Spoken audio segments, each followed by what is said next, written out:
Arc System Works has sat atop the anime subgenre of fighting games for some time now, a position that's only strengthened with games like Dragon Ball FighterZ.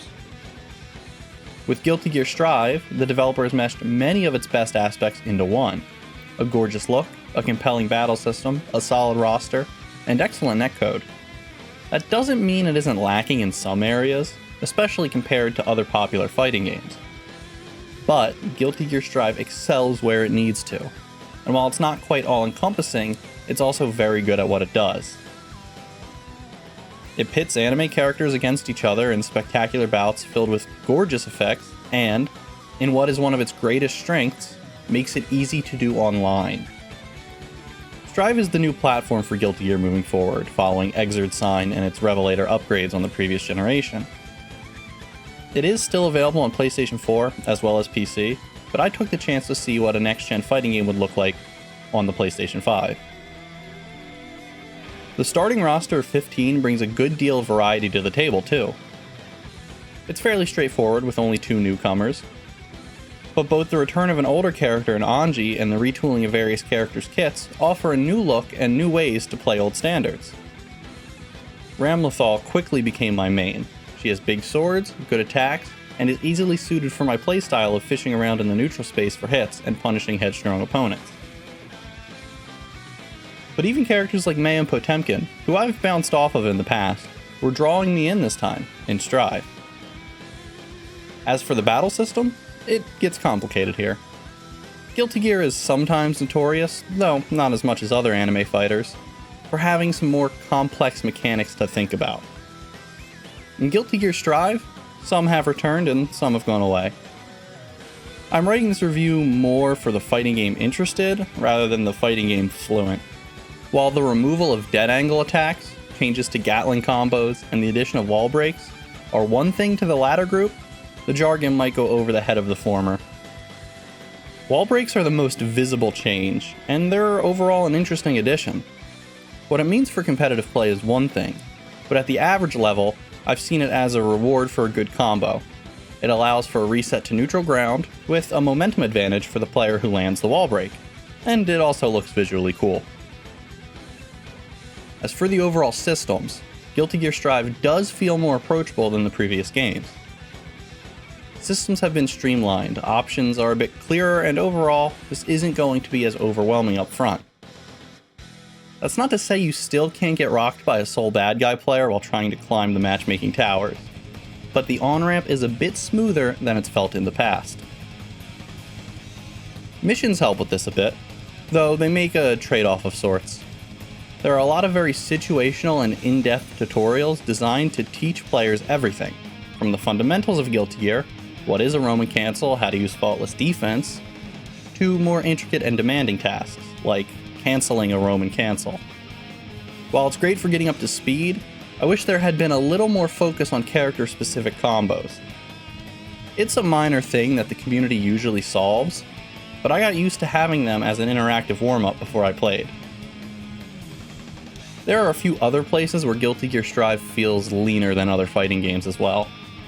The story mode is essentially a long movie, and though I really enjoy the interactive lore timeline that lets you read up on all of the deep history of the series, it made single-player options feel a bit limited. There is cosmetic progression with your fight money, which you can use to fish for things like trailers, concept art, music, and attire for your online avatar. And while lobbies may be better, they're still reminiscent of what the old maligned lobbies were. Having stations, rematching, and player match options are all great, but the pieces of this still feel clunky. Lobbies are at the very least functional, and get you to the star of the show, the actual online play. It feels a bit weird to be saying this, but the strength of the online play might be worth it alone for Guilty Gear Strive. I've played fighting games online in a lot of ways, on different platforms, over third-party apps, connecting to random servers and getting walloped. Guilty Gear Strive's rollback netcode is smooth and surprisingly capable. For one of my evening Rumble sessions with another reviewer, I tested out how the Wi-Fi held up, and even crossing state lines, we had a solid connection, with literally 1 or 2 odd hitches across several matches. Online alone can't make a game, but it can accentuate what's already there. And that's the dual-pronged strength of Guilty Gear Strive. It is a fundamentally solid, fun game to play against other people, and playing it online doesn't feel like settling for a lesser experience to in-person brawls. Netcode has done this before, reviving several games, including a previous Guilty Gear game, in the online scene. But this needs to be a priority moving forward, especially as the pandemic made it so clear how important netcode can be to a game's long-term viability. It might lack in some areas compared to fighting games with larger suites of features or options for those who aren't looking for a competitive experience. Guilty Gear Strive is absolutely that.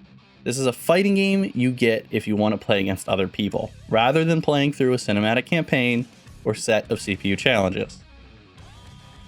As a competitive fighting game, it's one I keep coming back to and thinking about. Guilty Gear's cast of characters has always been unique and memorable, and they're on excellent display here.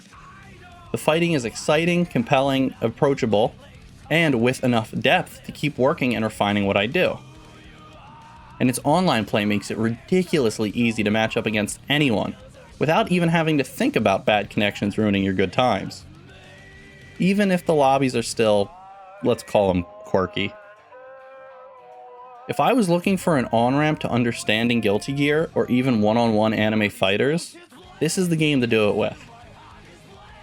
And what's here looks ready to act as a platform for more to come, as there will no doubt be balance changes and new characters. I can lament what might be missing, but Guilty Gear Strive is also what I need right now. A good, solid, very online capable fighting game with plenty of big swords, charging dolphins, and doctors with questionable credentials going around.